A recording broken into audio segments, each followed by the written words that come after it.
My dear friends, hello my dear friends, welcome back to Gyan Sagar. My self प्रेरणा दर्शौंधे। और आज हम लोग यहाँ पे डिस्कस करेंगे नीलांबर पीताम्बर यूनिवर्सिटी में आपका जो एग्ज़ाम आपका सेम सेशन है 25-29 उनका भी है और आपका भी है। तो जो उनका एग्ज़ाम हुआ है उसी को हम लोग यहाँ पे डिस्कस करेंगे ताकि आपको कुछ आइडिया मिल जाए, हो सके 2-4 क्वेश्चन मिल जाए या फिर आपका रिविज़न हो जाएगा। ठीक है, अब देखिए ये सेट 1 है आपका। और आपको सब बच्चा में पता नहीं क्यों इतना कन्फ्यूज़न हो गया है। सर ऑलरेडी बताए होंगे आपको कि 50 क्वेश्चन ऑब्जेक्टिव आएगा आपका। और क्या होगा, 50 क्वेश्चन, नंबर ऑफ क्वेश्चन कितना रहेंगे, 50 रहेंगे। और टाइप कैसा रहेगा क्वेश्चन का, तो ऑब्जेक्टिव रहेगा। ओके, आई होप अब किसी को कन्फ्यूज़न नहीं होगा। तो हम लोग स्टार्ट करते हैं। इसमें टोटल आपको 50 क्वेश्चन है। आपको OMR शीट मिलेगा, उसको फिल करना है आपको। OMR शीट में आप देख लेना, हर एक क्वेश्चन में मिलाना है कि वही नंबर का वही में आप गोला कर रहे हैं। क्यों नहीं, क्योंकि एक भी अगर मिस हुआ तो आपको पता चलेगा लास्ट में वो बच जा रहा है। पहले 20 क्वेश्चन कर लेना, फिर 10 क्वेश्चन करना, उसके बाद जो जो आते जाएगा उसको गोल करते जाना। ऐसे मत छोड़ना कि लास्ट में करेंगे या फिर एक कर रहे हैं फिर एक कर रहे हैं, वैसे नहीं, सीरीज में चलना चाहिए। ठीक है, जिससे आपको टाइम या फिर मान लो कुछ छूट भी जाए लास्ट में तो डर नहीं रहेगा आपका। तो देखिए पहला क्वेश्चन क्या है कि in which hemisphere India is located, Bharat किस गोलार्ध में स्थित है।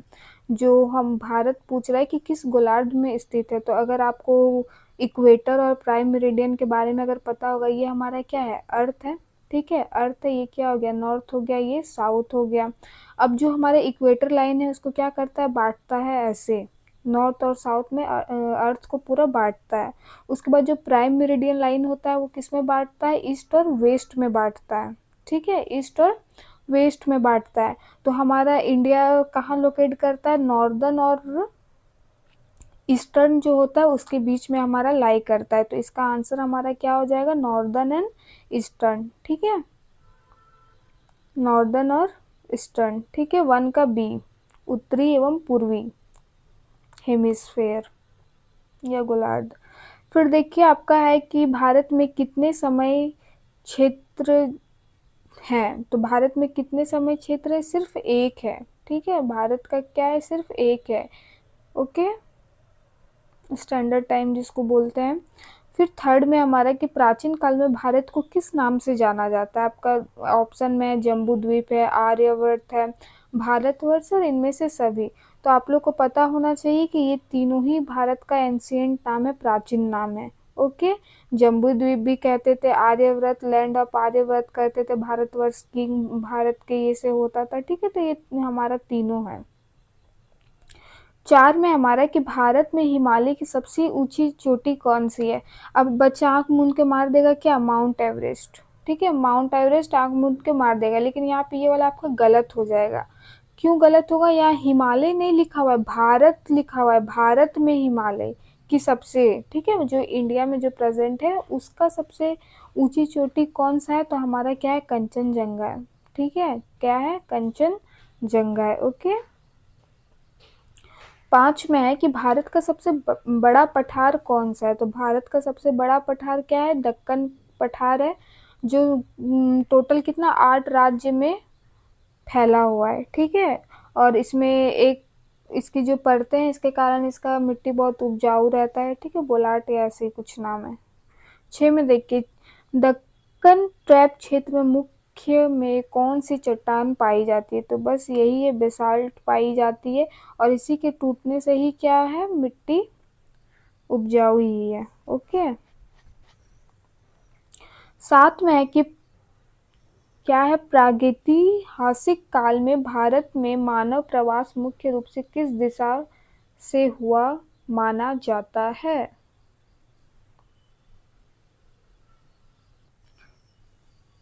From which direction is human migration in India during the prehistoric period mainly believed to have occurred। तो कोई तो देखने नहीं गया है भाई, तो कैसे पता चलेगा कि वो लोग कहाँ से पलायन शुरू किया था। तो देखिए कैसे होगा, आर्कियोलॉजिकल स्टडी। ठीक है, आर्कियोलॉजिकल स्टडी और जेनेटिक स्टडी से ये पाया गया है। कहाँ से कहाँ तक, तो उत्तर पश्चिम। ठीक है, मध्य एशिया, अफ्रीका। जो ऑप्शन बी है हमारा वही सही है। 8 में है इंडो आर्यन भाषाएं मुख्य रूप से किस भाषा परिवार से संबंधित है। इसका आंसर हमारा क्या हो जाएगा, बी होगा, इंडो यूरोपियन। ठीक है, इसके अंदर जो हमारा है कौन कौन सा लैंग्वेज आता है इंडो आर्यन लैंग्वेजेस में, हिंदी, संस्कृत, बंगाली सब। ठीक है। 12 में है कि पर्शियन आक्रमण के दौरान भारत के किस क्षेत्र पर उनका नियंत्रण था। तो सबसे पहले उन्होंने इधर ही कब्जा किया था, सिंधु नदी के पश्चिमी भाग पे। ठीक है, और यहाँ पे आक्रमण किया, वहाँ जीता, फिर वहीं पे वो लोग क्या करने लगे, अपना अपना कंट्रोल रखने लगे। फिर है हमारा 13 में, इंडो ग्रीक राजाओं ने भारत में किस क्षेत्र पर शासन किया। जो इंडो ग्रीक राजाएं थे वो भारत के किस क्षेत्र पर शासन किया है, तो आपका ऑप्शन में मुख्य रूप से उत्तर पश्चिमी भारत, दक्षिण भारत, पूर्वी भारत या मध्य भारत।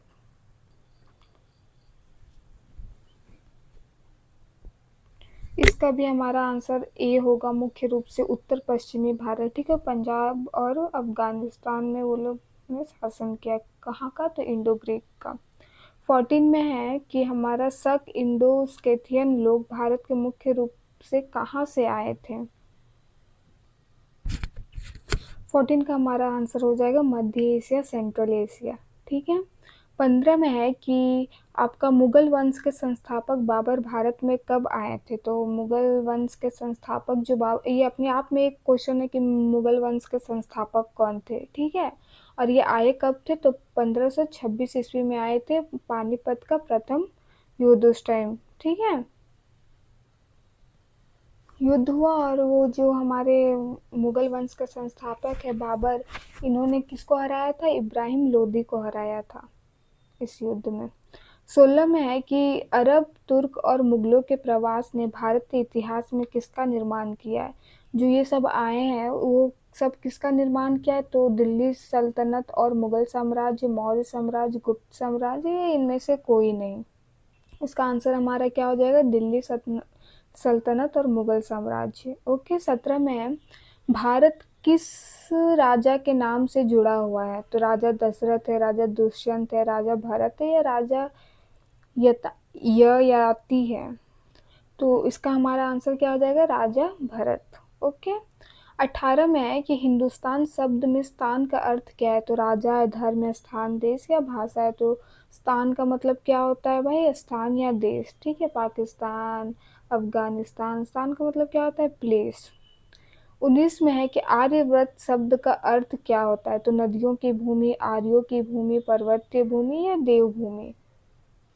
यह हमारा आंसर क्या होगा, आर्यों की भूमि। ओके। 20 में है कि शून्य की अवधारणा का स्पष्ट विकास किस काल में हुआ। इसका आंसर हमारा क्या हो जाएगा, गुप्त। ठीक है, गुप्त काल होगा। और शून्य की खोज किसने की है, तो आर्यभट्ट ने की है। 21 में है कि अर्थशास्त्र के लेखक कौन है। जो अर्थशास्त्र के लेखक है वो कौन है, तो कालिदास है, पतंजलि है, कौटिल्य या वारामिहिर है। तो कौन है, आंसर क्या हो जाएगा हमारा, कौटिल्य, चाणक्य। अब आप लोग हमको ये कमेंट कीजिए, जो ये कौटिल्य हैं, चाणक्य, ये किनके गुरु थे, या फिर ये इनका शिष्य का क्या नाम था। ठीक है। चलिए 22 में है कि आर्यभट्ट ग्रंथ किस विषय से जुड़ा हुआ है। जो आर्यभट्ट ग्रंथ है वो किससे जुड़ा हुआ है, तो ज्योतिष व गणित से जुड़ा हुआ है, ऑप्शन नंबर बी। 23 में है कि भक्ति आंदोलन का मुख्य उद्देश्य क्या था। ये जो भक्ति आंदोलन है उसका मुख्य उद्देश्य क्या था, तो राजनीतिक का विकास विस्तार करना, यानी पॉलिटिक्स का विचार विचार करना, प्रचार विचार करना। ठीक है, या फिर है व्यक्तिगत भक्ति व सामाजिक समरसता, या सैन्य सुधार, या कर व्यवस्था। तो इसका ऑप्शन हमारा बी होगा। क्या होगा, व्यक्तिगत भक्ति व सामाजिक समरसता। इनका क्या कहना था कि भगवान से जुड़े रहिए, आपको गलत काम करने से बचाएंगे वो। ठीक है, तो ये सब था उस टाइम। 24 में है कि मध्यकाल में कागज निर्माण तकनीक भारत में किसके द्वारा लोकप्रिय हुई। तो यूनानी है, अरब है, फारसी है, या चीनी व्यापारी है। इसका आंसर क्या हो जाएगा हमारा, चीनी व्यापारी। ओके। 25 में है कि भारत में बारूद, तोप और बंदूक के प्रयोग को किस काल में बढ़ावा मिला। तो गुप्त, मौर्य, दिल्ली सल्तनत व मुगल, या वैदिक।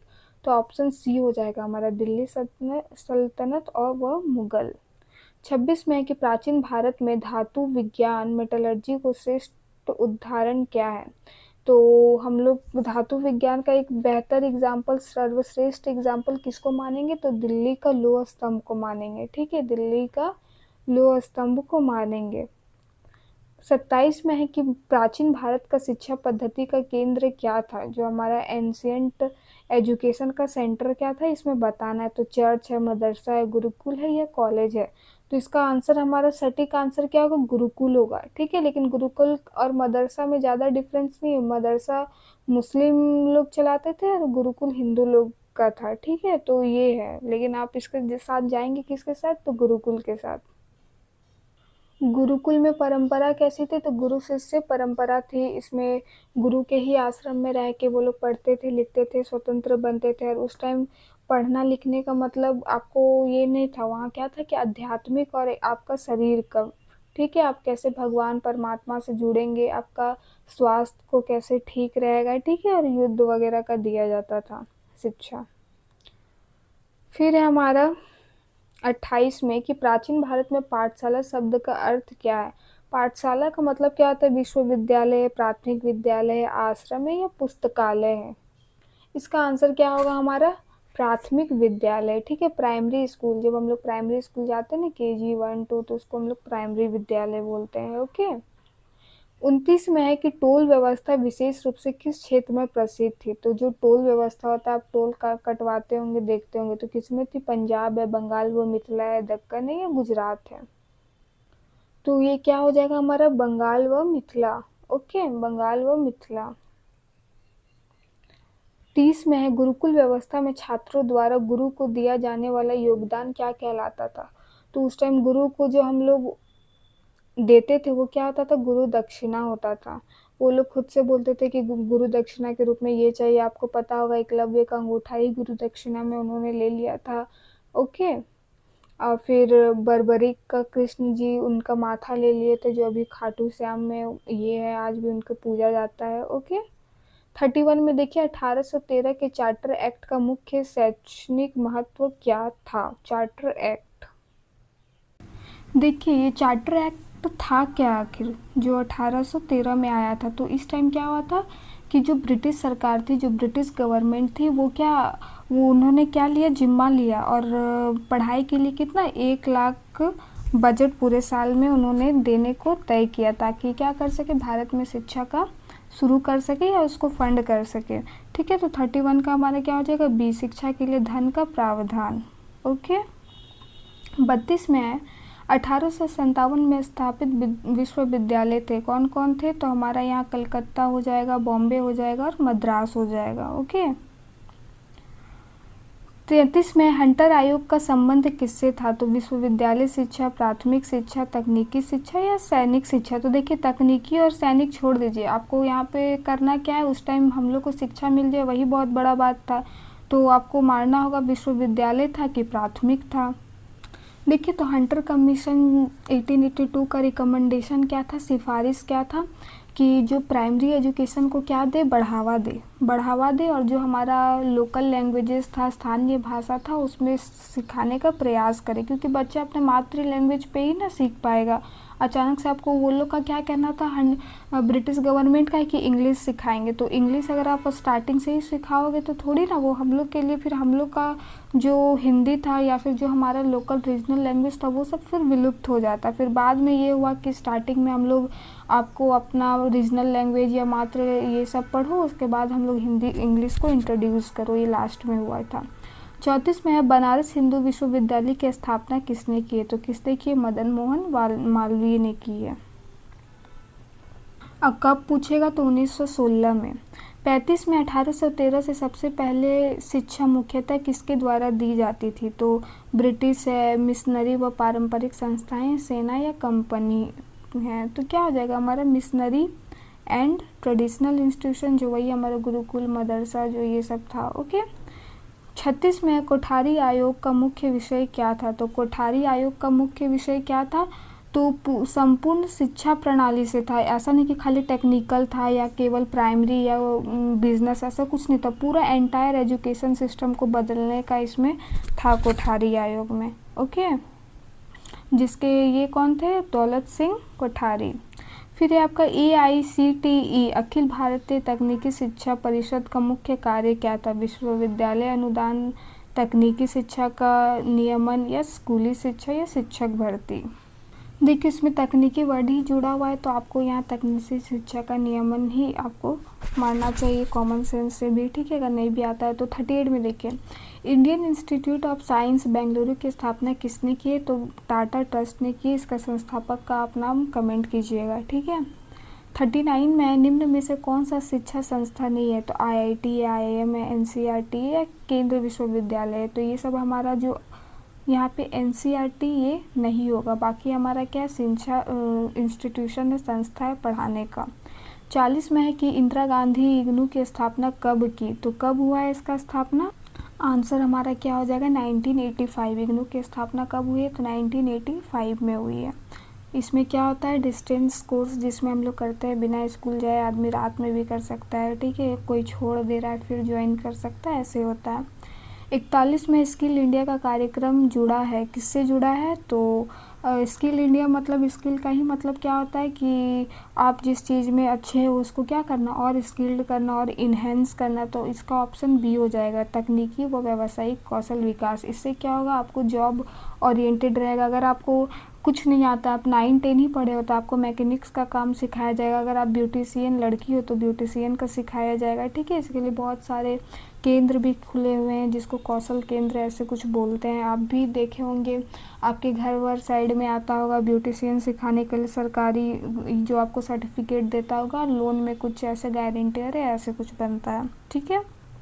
42 में शिक्षक छात्रों में किस भावना का विकास करता है जो राष्ट्र एकता से जुड़ी होती है, तो वो किसका करेगा, देशभक्ति का विकास करेगा ना, हाँ।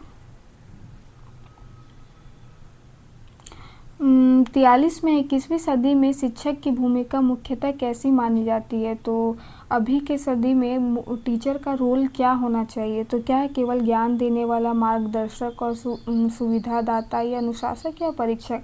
तो ये हम लोग का कैसा होना चाहिए, हम लोग का गाइड और फैसिलिटेटर होना चाहिए, हमें गाइड भी करे और हमें फैसिलिटेट भी करे, ठीक है, मार्गदर्शन भी दे हमें। 44 में है कि शिक्षक छात्रों में वैज्ञानिक दृष्टिकोण विकसित कर राष्ट्रीय विकास को कैसे बढ़ावा दे सकते हैं। हम एक बच्चा पे कैसे साइंटिफिक व्यू उस पर जनरेट कर सकते हैं, स्टार्ट कर सकते हैं, या उसको क्या बोलेंगे, डेवलप कर सकते हैं, ठीक है। तो रटने पर जोर देकर ये करने तो नहीं होगा, प्रश्न पूछने व तर्क करने को प्रेरित करना। तो ये हमारा आप और आंसर देख लीजिए, केवल पाठ्य पुस्तक पढ़कर, खाली किताब पढ़ के हो जाएगा, केवल प्रतियोगिता कार्य दे, प्रयोगशाला कार्य देकर इसमें नहीं होगा। क्या होगा, अगर बच्चा प्रश्न पूछता है, कब बच्चा प्रश्न पूछता है, जब उसको समझ में आता है। जब हमको समझ में नहीं आता है तो अपने दोस्त के मुंडी से छुपने का कोशिश करते हैं कि नहीं, तो क्वेश्चन कहाँ से पूछेंगे, यानी क्वेश्चन पूछ रहे हैं और उसको मोटिवेट कर रहे हैं, मतलब उसको समझ में आ रहा है, ठीक है। 45 में देखिए निम्न में से कौन सा राष्ट्रीय विकास के प्रत्यक्ष रूप से जुड़ा शिक्षक का दायित्व है, क्या है भाई, केवल पाठ्यक्रम। तो केवल वर्ड देखिएगा ही तो नेगलेक्ट कर दीजिएगा, वो नेगेटिव कर देता है, ठीक है। फिर कौशल विकास व उद्यमशीलता को बढ़ावा देना, केवल अनुशासन या केवल परीक्षा परिणाम। तो इसका आंसर हमारा क्या होगा, बी होगा, कौशल विकास। उसके क्या करके, उसके स्किल डेवलपमेंट को हम लोग क्या करेंगे, प्रमोट करेंगे, है ना। 46 में शिक्षक छात्रों में नेतृत्व क्षमता विकसित कर राष्ट्रीय विकास को कैसे सहयोग देगा, तो कैसे देगा, जो केवल है उसको छाड़ दीजिए और बाकी क्या बच रहा है, समूह कार्य व सहभागिता द्वारा। अगर हम लोग एक आदमी कुछ नहीं कर सकता है कि नहीं, जब यूनिटी रहता है तो क्या बहुत कुछ हम लोग कर सकते हैं, अलग अलग उसमें दिमाग होगा सबका, इसको कुछ नहीं आ रहा है तो वो उसको नहीं, तो इसको क्या बोलते हैं, कोलैबोरेटिव बोलते हैं, ओके। 47 में भारत में राष्ट्रीय शिक्षा नीति 1986 लागू कब हुई थी, तो भारतीय NEP 1986 कब लागू हुआ था, कब होगा, 1986 ही होगा, ठीक है। 48 में NEP 1986 का मुख्य उद्देश्य क्या था, जो हमारा उस टाइम नेशनल एजुकेशन पॉलिसी था उसका क्या उसका मुख्य उद्देश्य था, तो 21वीं सदी के अनुसार शिक्षा देना, 14 वर्ष तक मुफ्त व अनिवार्य शिक्षा प्रदान करना, उच्च शिक्षा में विश्वविद्यालयों का ये करना या ऑनलाइन शिक्षा बढ़ाना। तो उस टाइम क्या था कि हम लोग अपना जो हमारा प्राइमरी एजुकेशन था, जो बेसिक एजुकेशन था, उसको क्या कर देना, निःशुल्क कर देना, क्योंकि उस टाइम गरीबी चरम सीमा पे थी। और पढ़ना आदमी क्यों पढ़ेगा भाई पैसा दे के, और जो बच्चा पढ़ने आ रहा है वो भी कुछ ना कुछ पहले काम ही करता था, तो सब में दिक्कत था। तो इसके लिए फ्री एजुकेशन, फ्री बुक हुआ, ठीक है, उसको केला वगैरह, साइकिल, बहुत कुछ उस टाइम उसमें आया था, ठीक है। 49 में देखिए, स्वतंत्रता के बाद भारतीय आर्थिक नीति का मुख्य लक्ष्य क्या था। तो जब हमें स्वतंत्रता मिली उसके बाद क्या इसका लक्ष्य था, क्या एम था किसका, तो इंडियन इकोनॉमिक पॉलिसी का। तो क्या है, केवल कृषि विकास, समाजवादी अर्थव्यवस्था की स्थापना, संतुलित आर्थिक विकास और आत्मनिर्भरता, या केवल विदेशी व्यापार। तो ए डी तो आपका ऐसे ही छट जाएगा। अब आपको चूज़ करना है बी और सी में। तो क्या होगा हमारा, balance economic development and self, आत्मनिर्भर बनने को प्रेरित करते थे, ठीक है। भारत में नियोजित आर्थिक विकास की शुरुआत कब हुई, तो कब हुई, 1951 में हुई। आई होप वीडियो आपके लिए हेल्पफुल रहा होगा। एनईपी बोल रहे हैं, एनपीयू वाले आप अगर मिलाना चाहेंगे तो मिला लीजिए। Thank you for watching, have a nice day, all the best.